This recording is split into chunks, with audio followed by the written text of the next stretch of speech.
de la liberté. Jusqu'à la Sorbonne, le mouvement n'est pas une organisation ou un cri de colère. Si nous sommes réunis ici, si nombreuses et nombreux, c'est pour défendre une idée de la démocratie et des libertés publiques dans ce pays. Dans quelle démocratie une présidente de groupe parlementaire d'opposition est-elle convoquée devant la police pour répondre de ses opinions politiques, pour un communiqué de presse du groupe?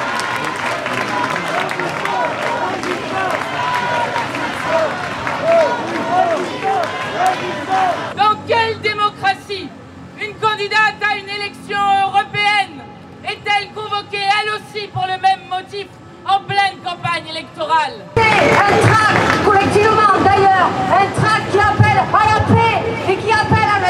Il y a une remise en cause des droits fondamentaux démocratiques dans ce pays et on va sur une pente extrêmement dangereuse de remise en cause de l'ensemble des droits démocratiques, de droits de manifestation, de droits d'organisation, de droits de rédaction de tracts.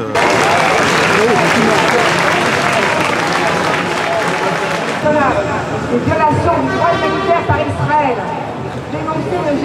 Je suis pour la liberté d'expression et contre la convocation sans arrêt à tout va pour apologie de terrorisme, antisémitisme ou incitation à la haine, pour soutenir Rima Assad, pour soutenir nos députés qui nous représentent. Quand ils ouvrent leur bouche, on les accuse et on les convoque.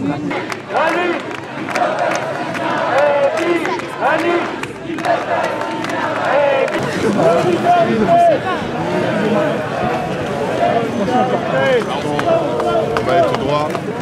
Je veux aussi dire aux organisations de lobbyistes pro-israéliens qui sûrement nous écoutent et qui sont derrière ces plaintes, qui ne nous feront pas taire.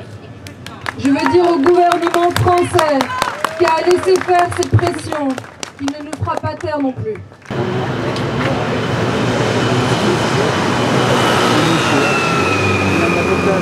Tais-toi, s'il te plaît.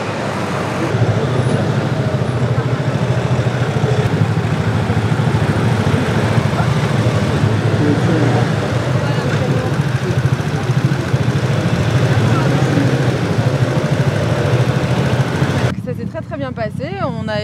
J'ai été questionnée sur notamment l'interview du média Le Crayon qui n'a pas été mise à disposition des journalistes, du grand public. Je vous rappelle que nous on avait engagé une procédure bien avant cette convocation pour faire un constat d'huissier pour pouvoir récupérer ces rushs et la mettre à disposition de tout le monde.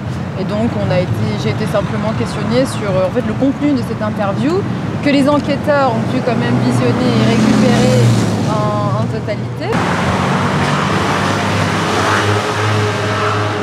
Je vous annonce aussi que vraiment on va aller au bout de ce constat d'huissier pour la mettre à votre disposition parce que ce qui a été partagé de façon assez malhonnête, c'est 9 secondes d'une interview qui dure une quarantaine de minutes dans laquelle j'expose vraiment tous les développements sur chaque question qui relève du vrai-faux. Et je veux aussi préciser que dans le vrai-faux, il y a une question qui m'est posée et qui n'a pas été relayée par ceux qui ont tenté quand même de porter atteinte à mon engagement sur la qualification vrai-faux, est-ce que le Hamas est un groupe terroriste? Je réponds vrai. Et cet extrait a été complètement coupé de ceux qui ont partagé l'extrait de cette interview. Donc,